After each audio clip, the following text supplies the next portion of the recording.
नमस्कार।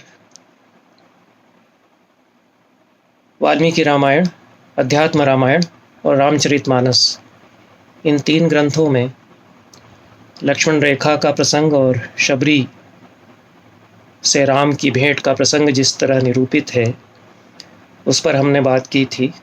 हमने देखा कि इन तीनों ही रामायणों में लक्ष्मण रेखा का कहीं कोई प्रसंग नहीं है। बाद की रामायणों में कुछ रामायणों पर हमने चर्चा की, उनमें केवल तेलुगु में विरचित रंगनाथ रामायण को छोड़कर अन्य किसी रामायण में लक्ष्मण रेखा नहीं है। इसी तरह शबरी के द्वारा राम को बेर खिलाने का या झूठे बेर खिलाने का भी कोई प्रसंग न तो इन तीनों रामायणों में है और न ही रंगनाथ रामायण, तुलसीदास के अन्य राम काव्य विषयक ग्रंथ गीतावली और कवितावली, इन सब में भी इस तरह का कहीं कोई प्रसंग नहीं है। वाल्मीकि रामायण में शबरी एक श्रमणी है। मतंग मुनि का दिया हुआ ज्ञान और योग साधना की पद्धति उसके पास है। उसके साथ ही वह उस वन की भी रक्षा करती आ रही है जिस पर मतंग मुनि के शिष्यों का पसीना कभी बहा था, और उस पसीने की बूंदें जहाँ जहाँ गिरती वहाँ सुगंधित फूल खिलते चले गए थे। उसके आचरण में, व्यवहार में ज्ञान, कर्म और भक्ति का एकत्र समन्वय है। अध्यात्म रामायण जब लिखी गई मध्यकाल में, तब पैमाने, मानदंड बदल चुके थे, जीवन के प्रति दृष्टि बदल गई थी। वहाँ ज्ञान, कर्म और भक्ति का या इनके समन्वय से उपजी समग्र जीवन दृष्टि नहीं है। उसकी जगह साधना है और भक्ति भाव है। वह भक्ति भाव भी दास्य भक्ति केवल इतने में ही सीमित होता चला जाता है।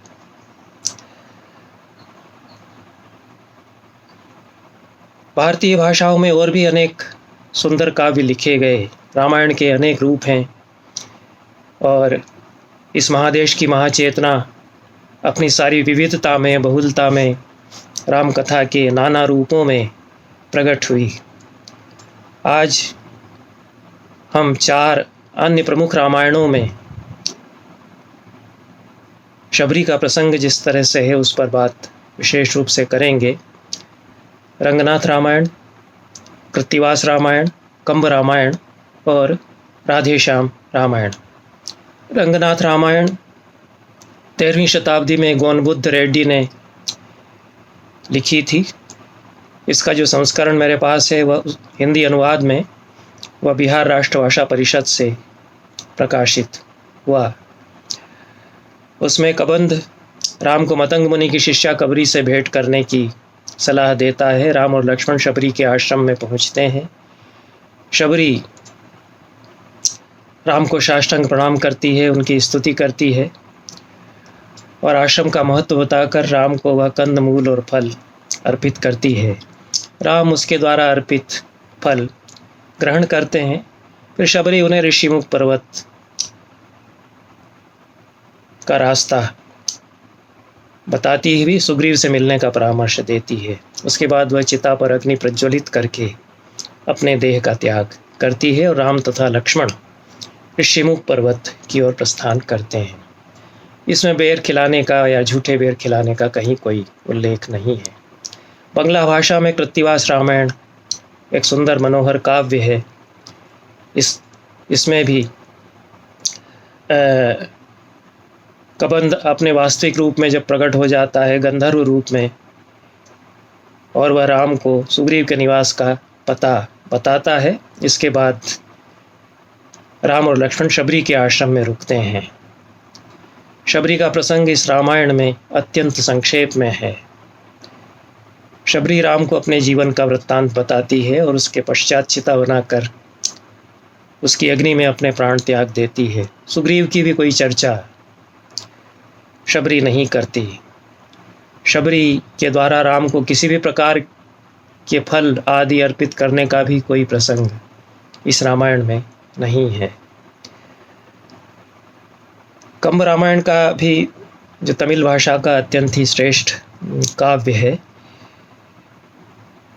उसका बिहार राष्ट्रभाषा परिषद से 1963 में प्रकाशित हिंदी अनुवाद मेरे सामने है। इसके अरण्य कांड के 7वें अध्याय में सीताहरण पटल है, जिसमें कि राम मारीच का वध करते हैं। अध्याय 8 में इसके आगे सीता राम को कटु वचन कहती हैं। उससे आहत होकर लक्ष्मण राम के पास चल पड़ते हैं। इस रामायण में भी, कंब रामायण में भी लक्ष्मण रेखा का कहीं कोई प्रसंग नहीं है। पटल 11 में कबंध, जो वास्तव में तनु नामक एक गंधर्व है, वह अपने वास्तविक रूप में प्रकट होकर राम को शबरी और सुग्रीव से भेंट करने का मार्ग बताता है। पटल 12 में शबरी से भेंट होती है राम और लक्ष्मण की। शबरी राम को कंदमूल और फल लाकर भोजन कराती है और राम को सुग्रीव के निवास का पता और मार्ग भी वह बताती है। जो चौथी रामायण है राधेश्याम कथावाचक की, वह हमारे समय में लिखी गई 20वीं शताब्दी में। राधेश्याम कथावाचक अपने समय की एक बड़ी विभूति रहे। नेपाल सरकार से उनको कथावाचस्पति की उपाधि मिली। वे कीर्तन कलानिधि कहे जाते थे, काव्य कला भूषण, श्री हरि कथा विशारद और कवि रत्न भी उनको कहा जाता था। उनका जन्म 1890 ईस्वी में हुआ। 1963 ईस्वी में उनका निधन हुआ। हम लोग जब बच्चे थे या किशोर थे, मैं जब 13-14 साल तक का था, उस समय तक राधेश्याम कथावाचक जीवित थे और वे एक आइकॉनिक फिगर थे हमारे समय के। उनके ग्रामोफोन के रिकॉर्ड उनके राधेश्याम रामायण के बजा करते थे अक्सर शादी ब्याह में, समारोहों में, सांस्कृतिक आयोजनों में। वे एक ऐसे लेखक भी थे जो अपने स्वयं की पुस्तकें छापकर उस समय के सबसे बड़े प्रकाशक बने। उनके अभिमन्यु वध की छपते ही 1 लाख प्रतियां हाथों हाथ बिक गई थीं और उसके बाद भी वह पुनर्मुद्रित होता रहा। उनकी राधेश्याम रामायण के अलग अलग कांड जो मेरे पास हैं, उसमें कोई 38वीं बार रिप्रिंट हुआ है, कोई 40वीं बार रिप्रिंट हुआ है और 32 नए पैसे या 30 नए पैसे, जो नया पैसा उस समय चल गया था, उसमें उनकी कीमत है। उसके पहले 1 आना या आधा आना कीमत में उनकी पुस्तकें बेची जा रही हैं। राधेश्याम कथावाचक की अरण्यकांड का, राधेश्याम रामायण का के अरण्यकांड का 40वां पुनर्मुद्रण जो 1960 ईस्वी में छपा, उसकी प्रति मेरे सामने है। अपने समय के एक अच्छे कवि और पारसी रंगमंच के एक महान नाटककार, जिनको की जनता ने अपने हृदय के सिंहासन पर बिठाया। राधेश्याम कथावाचक जनता के कवि थे वास्तव में, और किसी भी कवि को अपने जीवन काल में कदाचित इतना सम्मान हमारे देश में नहीं मिला होगा जितना कि उन्हें मिला, और अपार वैभव भी उन्हें उसी तरह से मिला। वे जितनी तेज़ी से एक नक्षत्र की तरह चमके, भारतीय जनता के मानस सिंहासन पर आसीन हुए, उतनी ही तेज़ी से पिछले कुछ वर्षों में वे विस्मृति के गर्त में भी चले गए हैं, और उनकी रचनाएं भी। पुस्तकालयों में उनकी रचनाएं नहीं मिलती क्योंकि वो हाथों हाथ बेची जाती थी। गांव देहात के लोग उनको खरीदते थे प्रायः। इस राधेश्याम रामायण में अत्यंत मार्मिक प्रसंग है लक्ष्मण रेखा का, जिसमें कि देवर और भाभी के बीच के संबंधों की जो अंतरंगता है, शुचिता है, वो पावनता है स्नेह की, वो बहुत सुंदर रूप में झलकती है। और लक्ष्मण एक रेखा तो खींचते हैं सीता के चारों ओर, अनुरोध भी उनसे करते हैं कि इसके बाहर ना आना और कोई इसको लांघ कर के भी नहीं आ सकेगा। पर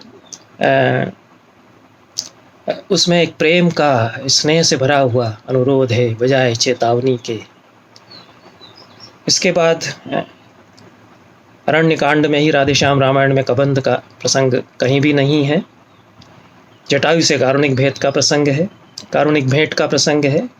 और उसके बाद राम जटायु से मिलने के पश्चात सीधे भीलनी से मिलने के लिए पहुंच जाते हैं।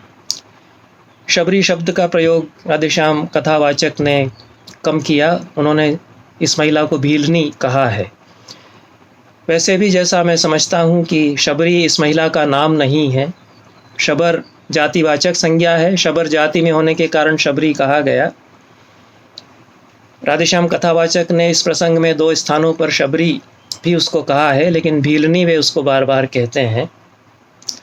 उसी गीध के गुणों का करते हुए बखान, पहुँचे भीलनी के यहाँ करुणानिधि भगवान।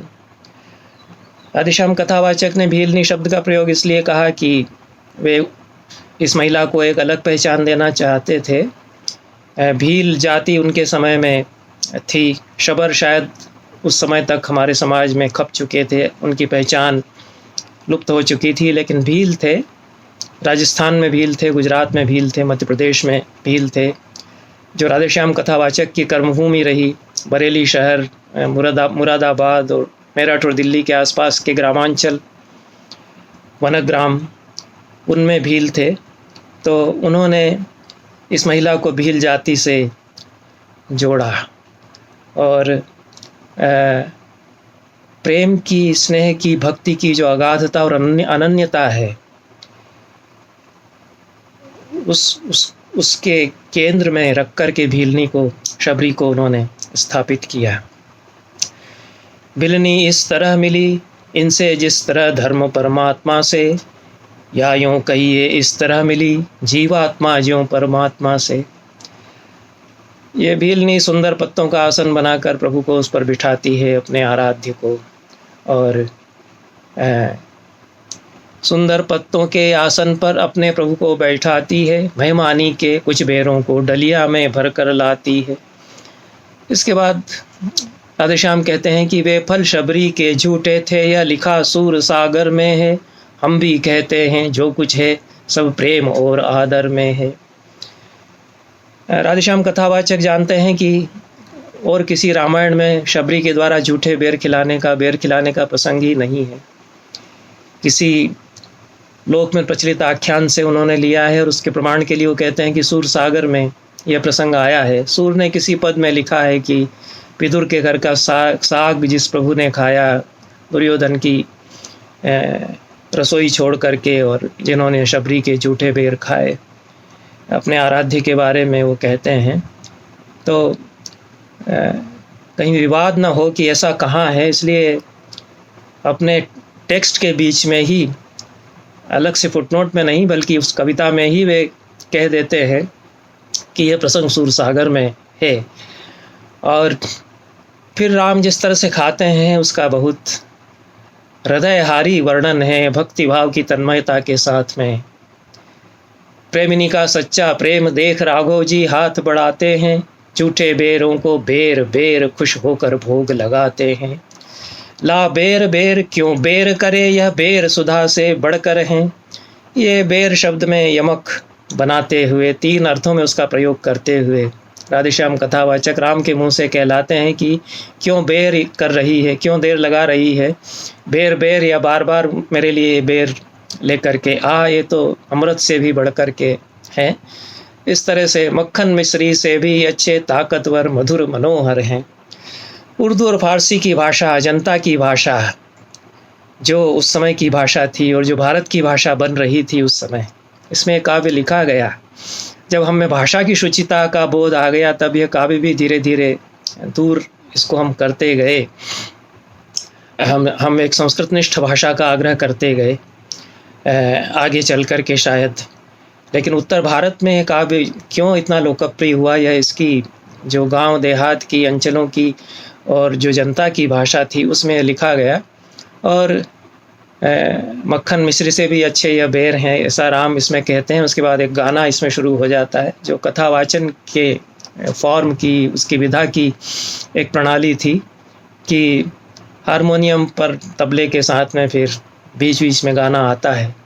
ये गाना है, शबरी काहे करत है बेर मोको, बेर बेर दे बेर। बहुत सुंदर गीत है, जिसके अंत में कहते हैं राधेश्याम कथावाचक, गुठली फेंकत सकुच लगत है प्रेमनी के बेर, राधे श्याम धन्य भई शबरी, राधे श्याम धन्य भई शबरी और धन्य भय बेर। राम को गुठली फेंकते समय भी संकोच होता है कि इतने बहुमूल्य बेर हैं, इनकी गुठली कैसे फेंक दूं। शबरी धन्य हो गई, बेर धन्य हो गए। इसके बाद लक्ष्मण से अनुरोध करते हैं राम कि भैया तुम भी चखो, बहुत सुस्वादु बेर हैं। लक्ष्मण नाक भों सिकोड़ रहे हैं और देख रहे हैं कि सोच रहे हैं कि क्यों राम इस तरह से झूठे बेर खाए चले जा रहे हैं। जब राम अनुरोध करते हैं तो बड़े भाई की आज्ञा मानने के लिए बहुत अनिच्छा से वे एक बेर उठाते हैं, खाते नहीं हैं। जब राम नहीं देख रहे होते हैं तो उसको चोरी से पीछे उछाल देते हैं। ये प्रसंग राधेश्याम कथावाचक ने कहाँ से लिया? लगता है कि उन्होंने अपनी कल्पना से उपजाया है ये प्रसंग यहाँ। और राम तो अंतर्यामी हैं, उनकी आँखों से लक्ष्मण की चोरी कैसे छिपी रह सकती थी। तो बेर उछलता हुआ सीधे द्रोणगिरी पर्वत पर जाकर के गिरता है और राम की इच्छा से संजीवनी बूटी बन जाता है। और राधेश्याम कथावाचक कहते हैं कि इसका खुलासा हम आगे करेंगे कि कैसे लक्ष्मण की यह चोरी पकड़ी गई और फिर उनको वही बेर जो उन्होंने फेंक दिया था खाना पड़ा संजीव बूटी के रूप में, जब वो मूर्छित पड़े हुए थे और हनुमान बचा करके, हनुमान द्रोणगिरी उठा करके लाए थे। निष्कर्ष में कहते हैं राधेश्याम कथावाचक, जो कुछ भी हो यही कहेंगे हम, यह भाव यहाँ का ऊंचा है, लेखनी हमारी नीची है, भक्तों का दर्जा ऊंचा है। बहुत महान कवि मैं नहीं हूँ, ये वो जानते हैं, वो विद्वान हैं, पढ़ भी उन्होंने रखा है। वाल्मीकि के संदर्भ भी वे बीच में देते हैं। तुलसी का रामचरितमानस तो उनके हृदय में है ही, लेकिन भक्त हैं वे। वो भक्त की दृष्टि से लिखा गया यह प्रसंग कदाचित जितने प्रसंग रामायणों में मिलते हैं इसके पहले, उन सब में भक्तिभाव से बहुत अधिक परिपूर्ण है, संपृक्त है। लेकिन वो किस तरह की भक्ति है, इस पर विचार करना चाहिए। क्या वह समाज से जोड़ती है? क्या वह व्यक्ति के चरित्र को, आचरण को विस्तार देती है, या उसे एकांगी बनाती है, या उसे विस्तार देती है? इसके बाद शबरी या भीलनी राम को सुग्रीव के निवास का रास्ता बताती है। अग्नि में वह देह विसर्जित करती है, ऐसा राधेश्याम कथावाचक नहीं कहते हैं। कथावाचक भाषा की पच्चीकारी के, भाषा की जादूगरी के माहिर हैं, मास्टर हैं वो। और पूरी उनकी रामायण उसे भुला देना तो उचित नहीं हुआ है। रामायण पर आधारित सैकड़ों महाकाव्य और नाटक भारतीय भाषाओं में लिखे गए। कई रूप, असंख्य रूप रामायण के, रामचरित के हमारे महादेश की महाचेतना में समाये हुए हैं। लेकिन राधेश्याम कथावाचक जानते हैं कि शबरी के द्वारा बेर को खिलाकर, एक एक बेर को खिलाकर झूठे कर कर के खिलाने का कोई प्रसंग पहले की किसी रामायण में नहीं है और है भी नहीं। वे अच्छे पंडित हैं, अच्छे कवि हैं, उसको विश्वसनीय बना करके प्रस्तुत करते हैं, इसीलिए वे सूरसागर का संदर्भ भी देते हैं। रामायण धारावाहिक के आरंभ में यह घोषणा की जाती है शीर्षकों में कि यह धारावाहिक वाल्मीकि रामायण, तुलसी के रामचरितमानस, रंगनाथ रामायण, कंब रामायण और कृत्तिवास रामायण, इन 5 रामायणों पर आधारित है। शबरी के द्वारा एक एक बेर झूठा करके राम को खिलाने का प्रसंग, झूठे बेर खिलाने का प्रसंग या बेर ही खिलाने का प्रसंग इन 5 रामायणों में कहीं नहीं है। रामायण धारावाहिक की एक कड़ी में रामानंद सागर स्वयं अवतरित होते हैं उस कड़ी के अंत में और बताते हैं कि इन 5 रामायणों के आधार पर हमने यह धारावाहिक बनाया है। लेकिन इन 5 रामायणों में कहीं यह प्रसंग नहीं है, तो उन्होंने कहाँ से लिया? वो तो राधेश्याम रामायण का भी संदर्भ नहीं देते। ये बात विचारणीय है। कुल मिलाकर लक्ष्मण रेखा और शबरी का जो प्रसंग है, उसकी दृष्टि से 3 रूप हमारी राम कथा परंपरा के और रामायणों के हो जाते हैं। एक रूप वह है जिसमें कि लक्ष्मण रेखा कहीं भी नहीं है, किसी भी तरह से नहीं है।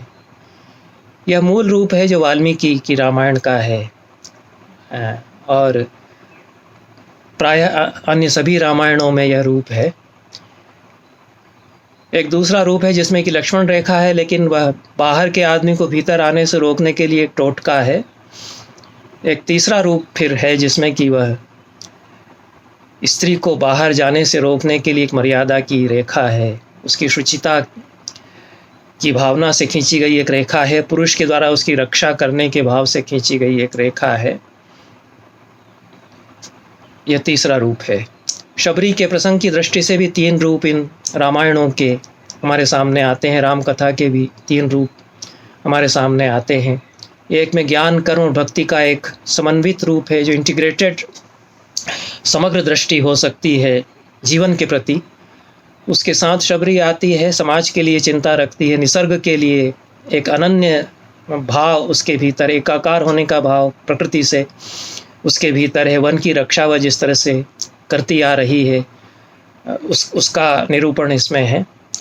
यह एक रूप है। दूसरे में वह जो समाज के लिए चिंता, निसर्ग के लिए चिंता, वह नहीं है, साधिका है, तपस्विनी है, और उससे बढ़कर के भक्त है।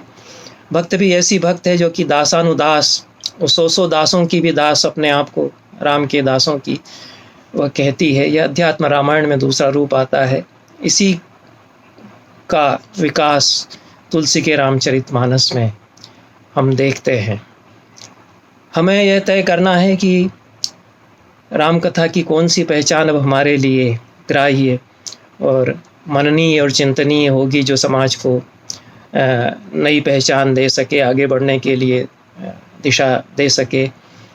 अपने महान काव्यों की हर युग में एक पहचान हम करते आए हैं। महान कृतियाँ अपने आप को बार बार नए रूप में खोलती हैं। तो कौन सी पहचान हमें राम कथा की चाहिए, ये हमें विचार करना चाहिए। इसके साथ ही जिन मित्रों ने राम कथा के, रामायणों के संदर्भ खोजने में मुझे सहायता की है, वे बहुत बड़े विद्वान हैं, हमारे समय के जाने माने पंडित हैं। उन सभी के प्रति मैं आभार व्यक्त करता हूँ। धन्यवाद।